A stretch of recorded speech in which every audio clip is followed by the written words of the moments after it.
देख रहे हैं इंडिया न्यूज लाइव टीवी, लोकतंत्र की आवाज। मैं आदेश शंखधार, जिलाध्यक्ष भारतीय किसान संघ रामपुर। एक समस्या नगर मिलक के साप्ताहिक बाजार को लेकर के है, जो कि लगभग पिछले 6 या 7 महीने से समस्या चल रही है। और हमारे जो छोटे छोटे ऐसे किसान हैं, किसी के पास 2 बीघा ज़मीन है, किसी के पास 1 बीघा ज़मीन है, किसी के पास 5 बीघा ज़मीन है, अपनी जगीरों में फसलें उगा करके सब्जियां उगाते हैं और सब्जियां उगा करके साप्ताहिक बाजार में ला करके बेच लेते हैं। सबसे बड़ी बात यह है कि एक तो जो उपभोक्ता है उसको सब्जी ताज़ा मिल जाती है। दूसरा लाभ यह है कि हमारे इस किसान को लाभ ये हो जाता है कि अपने खेत से सब्जी ला करके डायरेक्ट बाजार में बेच लेता है, तो उसको दाम भी अच्छा मिल जाता है। तो कहीं ना कहीं ये दोनों का लाभ है, एक तो खरीदार का भी फायदा और हमारे किसान भाई का भी फायदा। इसको लेकर के नगर पालिका परिषद मिलक ये चाहती है कि यहाँ पर पक्की दुकानों का निर्माण कर दिया जाए और इन दुकानदारों को बेघर कर दिया जाए। इस प्रकार का इन्होंने 6 या 7 महीने पहले एक कार्य किया था, जिसको लेकर के भारतीय किसान संघ आगे आया और हमने इनकी मांगों को लेकर के आंदोलन किया। श्रीमान जिलाधिकारी महोदय के आदेश पर इसका निर्माण कार्य रुका। उसके बाद हम माननीय उच्च न्यायालय गए, वहाँ से हमको राहत मिली कि यह पथ विक्रेता अधिनियम 2014 के अंतर्गत किसी भी दुकानदार को बेदखल नहीं किया जा सकता। ऐसा आदेश हमें माननीय उच्च न्यायालय के द्वारा दिया गया। वो आदेश ला करके हमने नगर पालिका परिषद मिलक को दिया और आपसे आग्रह किया कि हर एक दुकानदार को जगह उपलब्ध कराई जाए और हमें कोई एक लिखित आदेश दे दिया जाए कि आप इस स्थान पर बैठेंगे, नगर पालिका को कोई आपत्ति नहीं होगी। लेकिन नगर पालिका द्वारा हमें एक आदेश बना करके दे दिया गया कि आप अगर बैठना चाहते हैं तो केवल बाजार के जो ठेकेदार हैं उससे मिलकर के अपनी जगह प्राप्त कर लें। ये आदेश हमें मंजूर नहीं था। हम पुनः माननीय उच्च न्यायालय की शरण में गए, आपसे पुनः आग्रह किया कि हमें जगह दिलाई जाए। नगर पालिका परिषद मिलक द्वारा एक तर्क दिया गया कि ये पथ विक्रेता अधिनियम के अंतर्गत आने वाली भूमि नहीं है, ये वेंडिंग जोन नहीं आता है। माननीय उच्च न्यायालय ने हमारी रिट को रिजेक्ट किया, हम चले आए। उसके बाद हमने सभी लोगों ने एक निर्णय किया कि एक जनहित याचिका माननीय उच्च न्यायालय में दायर की जाए और आपसे आग्रह किया जाए कि वास्तव में जनहित का मामला है, हजारों लोगों की रोजी रोटी से जुड़ा हुआ प्रश्न है। हम पुनः माननीय उच्च न्यायालय की शरण में गए हैं और उसकी जो रिट की कॉपी थी वो आज हमने सारे अधिकारियों को भेज करके आग्रह किया कि नगर पालिका के द्वारा यहाँ निर्माण कार्य प्रारंभ किया जा रहा है, उसको रोका जाए। लेकिन किसी भी अधिकारी ने उस पर संज्ञान नहीं लिया और मुझे यह कहने में भी कोई गुरेज नहीं है कि श्रीमान उपजिला अधिकारी महोदय मिलक के आज जो रवैया था वो ठीक नहीं था और उन्हीं के इशारे पर जेसीबी आई और पूरे मिलक के जो यहाँ पर बाजार में फड़ थे उनको तहस नहस कर दिया गया। दुकानों में दुकानदारों के अंदर बहुत बड़ा रोष था, लेकिन भारतीय किसान संघ एक राष्ट्रवादी किसान संगठन होने के नाते आदर्श आचार संहिता प्रभावी है, उसका भी हमें ध्यान रखना है। इसको लेकर के हमने कोई भी ऐसा कार्य नहीं किया है जिससे कोई व्यवधान उत्पन्न हो या किसी को असुविधा हो। हमने श्रीमान जिलाधिकारी महोदय को फ़ोन पर वार्ता की और आपसे निवेदन किया कि जो भी कार्य यहाँ पर किया जा रहा है उसको रुकवाया जाए और माननीय उच्च न्यायालय का जो भी निर्णय आएगा, अगर वो नगर पालिका के हक में आता है तो आराम से दुकानें बनाएं, हमें कोई आपत्ति नहीं होगी। लेकिन अगर दुकान बनाने का निर्णय नहीं आता तो ना बनाई जाए। लेकिन जब तक निर्णय नहीं आता है उससे पहले कोई निर्माण कार्य ना किया जाए, ये आग्रह हमारे द्वारा किया गया है। आज सभी दुकानदारों ने ये बैठ कर के निर्णय लिया है कि हम शांतिपूर्वक लोग हैं, कोई भी ऐसा कार्य नहीं करते जिससे किसी को असुविधा हो। लेकिन प्रशासन से भी हमारा आग्रह है कि हमारे किसी भी दुकानदार को छेड़ा ना जाए, परेशान न किया जाए। अगर किसी भी दुकानदार को छेड़ा गया, परेशान किया गया तो नगर पालिका कान खोल करके सुन ले कि अपने कार्यालय में बैठ करके वो आसानी से काम नहीं कर पाएंगे। ये हमारा दावा है। बहुत बहुत धन्यवाद। क्या नाम है आपका? सोमपाल। कहाँ रहते हैं आप? और ये फड़ को लेकर क्या मामला चल रहा है आप लोग? फड़ को लेकर मामला चल रहा है, जिस सरकार को बनाओ, जिस चेयरमैन को बनाओ वही हमारी रेड मारता है, इसमें मारा था। क्या करना चाहिए? 20 साल से बैठ रहे हैं इस फड़ पे। हम चाय बेची थी, हमने सब्जी बेची थी, अब घुटने बनियान बेच रहे हैं, गुजारा कर रहे हैं। अब इसको चेयरमैन साहब ने खुदवा दिया है, अब कहाँ जाए कमाने खाने के बताओ। आज क्या हुआ था बाजार में? आज हम जब दुकान लेकर आए तो पता चली कि सब बाँस डंडे और ईंटें सब तोड़ ताड़ के हटा दी। किसने तोड़ी थी? लेबर चल रही थी उनकी, चेयरमैन साहब की। चेयरमैन की। किसी अधिकारी से मिले थे आप? अधिकारी से तो मिले ही थे, अब कुछ को हम जानते कुछ को नहीं जानते। हमने SDM साहब से ही मिले थे, उन्होंने मना कर दिया। आपने एसडीएम साहब को बताया कि इसका मामला हाई कोर्ट में चल रहा है? हमने कहा साहब हाई कोर्ट में चल रहा है इसका कैसे? फिर क्या जवाब दिया? क्या बोला एसडीएम ने? उन्होंने मना कर दिया। क्या मना करो, क्या बोला था आप? बोले कुछ नहीं हो सकता, ये तो बनेंगे। अच्छा, तो आप शासन से क्या मांग करते हैं? मांग करते हैं हमारे लिए जो हमारे लिए है उनको वैसा वैसे बना के दिया जाए, और हम किराया देते हैं, ऐसा नहीं है फ्री बैठ रहे हैं। 50 रुपये डेली, दुकान से ज़्यादा किराया पड़ता है हमारा। तो बाज़ार का भी देते हैं, बिना बाज़ार का भी देते हैं, और ठेकेदार भी आते हैं लाइन साइम होकर साहब दोगे कैसे नहीं, पूरे पैसे तो हमें अगर साहब 10 रुपये कम ले लो, वो हम नहीं लेंगे कम, पूरे पैसे दो। अगर चेयरमैन द्वारा पक्की दुकानें आपको दी गई तो ले सकते हैं? दुकानें लेने का हमारे पास कुछ नहीं है। अच्छा, हम तो फड़ पे ही काम कर सकते हैं, फड़े हमें चाहिए। जो हम यहाँ बैठ रहे हैं हमें वही फड़ तैयार करा के दिए जाए, जो हमारा किराया है वो नगर पालिका हमसे वसूल ले, जो भी लेना हो। आपका राजेंद्र कुमार, कहाँ रहते हैं आप? मिलक। क्या समस्या आ रही है आप लोगों को? समस्या ये है कि हम लोग ऑलरेडी 20-25 साल हो हम लोग फड़ लगाते हैं, हमारे पहले पिताजी लगाते थे जी। अपना फड़ लगा अपना गुजारा करते हैं, छोटे छोटे बच्चों को कपड़े बेचते हैं, जिससे अपने परिवार का पालन पोषण कर रहे हैं।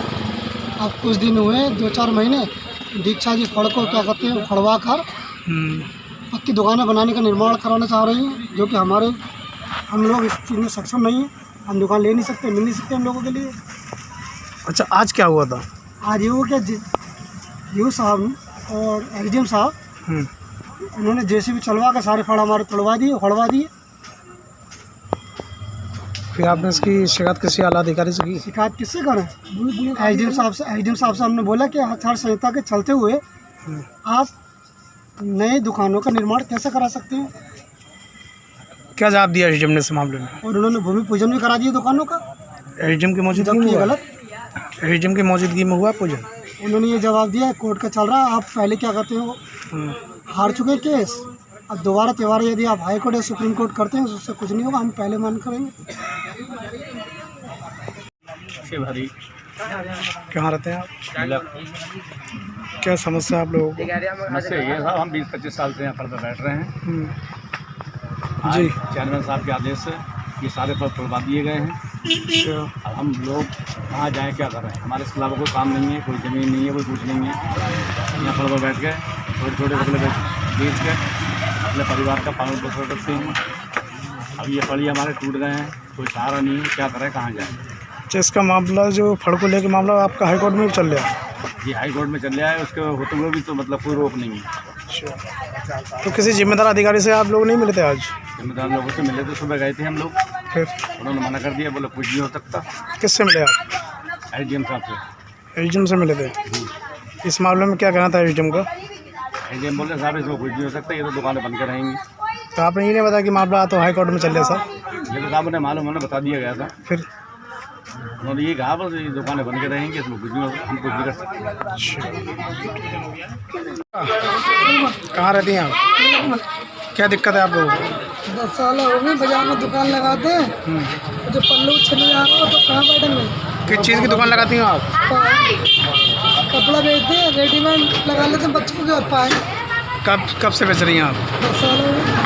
अब क्या समस्या है आपको? पल्लू छिलने की समस्या है। किसके द्वारा छीने जा रहा है? क्या पता 4 महीने कभी हुई, और कौन है यहाँ पर कस्बे की वही मालिक है। तो आज आपको दिक्कत क्या हुई थी? दिक्कत ये है रोज दुकान लगाने कहाँ लगाएंगे, कहीं फ्रिया नहीं होगा तो कहाँ जाएंगे?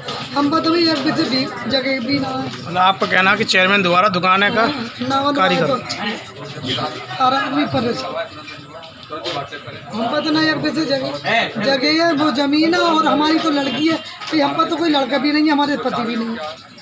हर आदमी को पता कमा कर ठीक है जी। क्या नाम है आपका?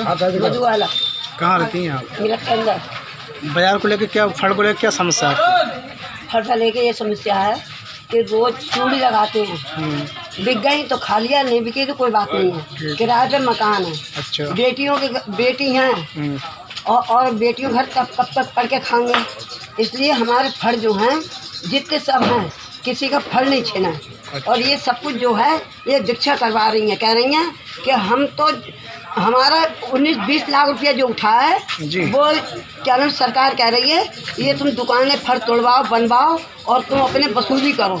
वसूली करने के लिए गरीब आदमियों के लिए पेटों पे लात मार रही है। 20-25 लाख रुपए कैसे खर्च हुए? ये उन्हें पता हुई है काय में उठाया काय में नहीं उठाया, इस बात की हमें नहीं पता, वो तो यही कहती हैं। तो वो आपसे वसूल वो ये कहती हैं जब ये दुकानें बन जाएंगी और ये इनकी बोली लग जाएगी हमारा पैसा हम अदा हो जाएगा, इसी बोली में वसूल हुआ। तो ये बताओ जो रोज़ के कमाने खाने वाले हैं, गरीब है, जिनके आदमी भी नहीं है, रहने को ठिकाना नहीं है, किराए तो मारे मारे फिर रहे हैं, वो महिला या गरीब भैया क्या करें, कहाँ से जाएं खाने। इसलिए फल जिनके हैं सबके लिए फल मिलना चाहिए वैसी और इससे आगे दुकानें नहीं बनना चाहिए। तो योगी जी से क्या मांग कर रही हैं आप? योगी जी से यही मांग कर रहे हैं। पेंशन मिलती थी विधवा वो भी चली गई। क्या नाम है आपका? कहाँ रहते हैं? मिलक रहते हैं। ये फल को लेकर क्या समस्या है आप लोगों की? फल को लेकर यही समस्या है, सब गरीब आदमी रोजी रोटी चल रही है, जब फल चले जाएंगे तो कहाँ जाएंगे ये लोग। हम ही क्या है, हमारे यहाँ से और भी हैं, उसमें जिनकी रोजी रोटी चल रही है, घर गृहस्थी पल रही है, ये फल चले जाएंगे तो ये कहाँ जाएंगे। क्या चाहते हैं आप योगी जी से? हम ये चाहते हैं योगी जी सबका भला कर रहे हैं, कुछ हम तो हमारे लिए बारे में सोचें, हमारा ही भला करें। ये फल चले जाएंगे तो कहाँ जाएंगे हम। किसके द्वारा फल छीने जा रहे हैं आपको? चेयरमैन साहब बनवा रहे हैं। क्या नाम चेयरमैन का? दीक्षा गंगवार। दीक्षा गंगवार द्वारा? दीक्षा गंगवार तो पहले भी कई बार रह चुकी है चेयरमैन, उन्होंने पहले कभी नहीं बनवाया। अच्छा। अभी हम लोगों ने दीक्षा गंगवार जिताया। क्या लगता है क्यों दुकानें बनवाना चाह रही हैं वो? अभी तो वो जा रहे हैं क्यों बनवाना चाह रही हैं, उनका कोई स्वार्थ होगा इसमें। हमारा स्वार्थ ये है, हमें रोटी मिल रही है इस जगह से, जब हमारी जगह चली आई तो हम रोटी कहाँ खाएंगे जाके। प्रशासन से क्या मांग करते हैं आप? हम ही चाहते हैं कि हमें फल मिला रहे, हमारा चलता रहे। आपको फल मिले, जैसे रोटी चल रही है चलती रहे, और हमें क्या चाहिए। कहाँ रहती हैं? ये फल को लेकर क्या समस्या है आपकी? ये समस्या है, पूरी उम्र से हम यहीं रहते हैं और अपना जो कुछ भी टुकड़े फुकड़े बेच के गुजारा करते हैं। और अब जो है 4-5 महीने हो गए तब से हमारी कोई सुनवाई नहीं हो रही है, कोर्ट में मामला चल रहा है। और अब डीएम साहब के पास जाते हैं तो वो कहते हैं कि हम कुछ नहीं कर पाएंगे, जो दुकानें बंद कर रहेंगी। तो ये बताओ, जो देखो 500 साल पुरानी दुकान लग रही है ये बाज़ार, तो ये क्यों तुड़वा रही है? दीक्षा को क्या कितना चाहिए रहा? दीक्षा को ये शर्म नहीं आ रही है कि जो गरीबों के पेट में लात मार रही हैं? अरे लाखों लोग यहाँ पेट पाल रहे हैं अपना, उनका कोई समस्या नहीं निकलेगी क्या? कि योगी को बनाओ, को मोदी को बनाओ, कोई नहीं सुनने आए। क्यों नहीं सुनना है गरीब आदमी? वीडियो डालो जो सब देखो, कहना ऊपर जाओ वीडियो। तो आज कौन कौन आया था बाजार में? आज आया कोई नहीं था। एडीएम साहब आए, बिन्ने जो कई दुकानें बनाई और हम कुछ नहीं जानते। हमारी कोई सुनवाई नहीं हो रही है। योगी जी से क्या मांग करती हैं आप? हम ये मांग करते हैं, जब वोट वो हमसे हाथ जोड़ कर मांगते हैं, हम भी ये प्रार्थना कर रहे हैं उनसे हाथ जोड़ के कि ये बाज़ार नहीं टूटे, दुकानें नहीं बने, गरीब आदमी की सुनना चाहिए। लाखों लोग अपना पेट पाल रहे हैं, इसमें साग सब्जी बेच कर गुजारा कर रहे हैं और बहन बेटी सभी सब्जी यहाँ से ले जाती हैं। ये कहाँ जाएं? और जो गरीब आदमी कहाँ जाएंगे? इनकी सब्र क्यों ले रही हैं? आम जनता से जुड़ी खबरों को देखने के लिए इंडिया न्यूज़ लाइव टीवी को सब्सक्राइब करें और नोटिफिकेशन के लिए बेल आइकॉन दबाएं।